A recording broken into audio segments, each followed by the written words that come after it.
আসসালামু আলাইকুম। বরগুনা থানার সম্মানিত নাগরিকবৃন্দ, আজকে একটি গুরুত্বপূর্ণ বিষয় নিয়ে আপনাদের সামনে আমি এসেছি।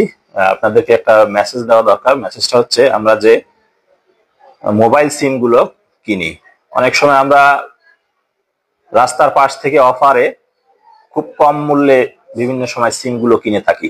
এখানে দেখা যায় যে মাত্র 80 টাকা 100 টাকায় সিম গুলো দেয় এবং সাথে ইন্টারনেটের বিভিন্ন ধরনের অফার দেয়, দিয়ে মানুষকে প্রলুব্ধ করে।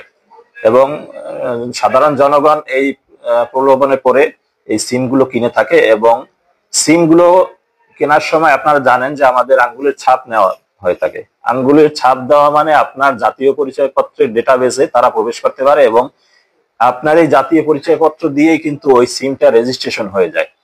এখন আপনি যখন হাতের ছাপ দিচ্ছেন, আপনি খেয়াল করে দেখবেন যে অনেক সময় যারা বিক্রি করতে করে এই সিমগুলো, তারা বলে যে আপনার হাতের ছাপটি স্পষ্টভাবে পড়েনি, আর একবার দেন।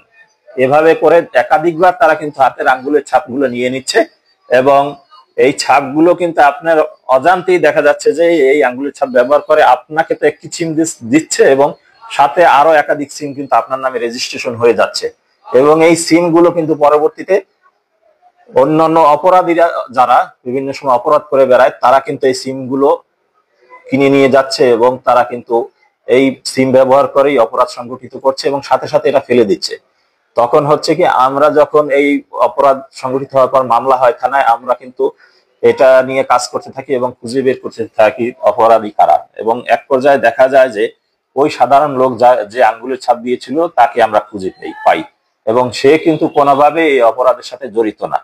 এক্ষেত্রে আপনাদেরকে সাবধান হতে হবে। যখন আপনারা এই সিম গুলো কিনেন, তখন আপনাদেরকে সিম গুলো কেনার সময় হাতের ছাপ দেওয়ার ক্ষেত্রে একটার বেশি আঙ্গুলের ছাপ দিবেন না। এবং আপনারা যদি সিম ক্রয় করতে হয়, তবে অনুমোদিত ডিলার বা কাস্টমার কেয়ার থেকেই সিম গুলো কিনবেন, যেখান থেকে আপনারা সিম কিনলে প্রতারিত হওয়ার সুযোগ নেই।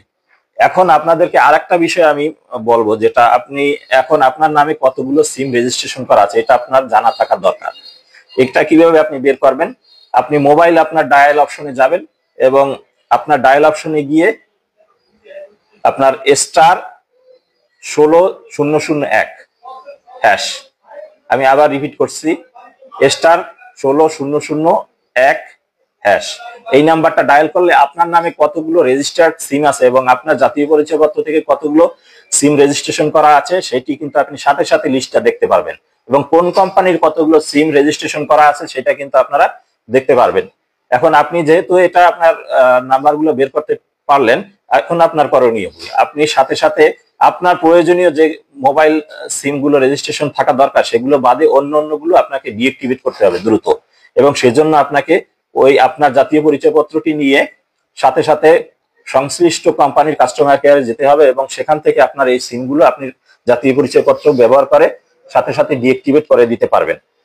আরেকটি বিষয় আপনাদেরকে বলা ভুলে গেছি, যখন আপনি এই মোবাইল সিমটা নাম্বারটা বের করতে যাবেন আপনার নামে রেজিস্ট্রেশন সিম, ওই *16001 হ্যাশ ডায়াল করার পর আপনার কাছে কিন্তু আরেকটা ফিরতি মেসেজ আসবে এবং সেখানে আপনার জাতীয় পরিচয়পত্রের শেষের 4 ডিজিট যাবে। ওই ওই মেসেজেই আপনি জাতীয় পরিচয়পত্রের শেষের 4 ডিজিটটা দেওয়ার পরেই আপনার কিন্তু নামে কতগুলো রেজিস্ট্রেশন করা সিম আছে সেটা আপনি দেখতে পাবেন। এই হলো আপনাদের সিম কেনার ক্ষেত্রে সতর্কতা বার্তা। এবং আপনারা সবসময় কাস্টমার কেয়ার থেকে সিম কিনবেন, এটাই আমরা আশা করি। আর একটা বিষয়, আপনারা যখন অনেক সময় দেখা যায় যে পুরানো মোবাইল কিনেন, পুরাতন মোবাইল, ব্যবহৃত মোবাইল কিনে থাকেন, এটা আপনারা অনেক সময় কোনো ব্যক্তির কাছ থেকেও কিনেন কিংবা আপনারা দোকান থেকেও কিনেন।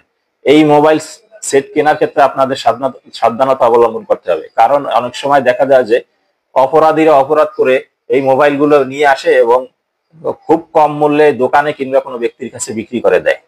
এবং এটা কিনলে আপনি কিন্তু মহা বিপদে পড়বেন, কারণ আমরা যখন এই অপরাধীদের খুঁজতে থাকি তখন খুঁজতে খুঁজতে এক পর্যায়ে গিয়ে এই মোবাইলটা আপনাদের কাছ থেকে পাওয়া যাবে, তখন কিন্তু আপনি অপরাধী হয়ে যাবেন।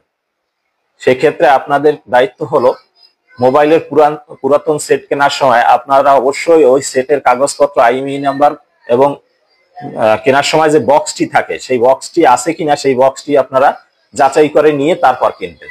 সেক্ষেত্রে কিন্তু আপনারা ওই মোবাইলটি সম্পূর্ণ নিজেরা দাবিদার হয়ে যাবেন এবং অন্য কোনোভাবে আপনাদের হয়রানি হওয়ার সম্ভাবনা থাকবে না।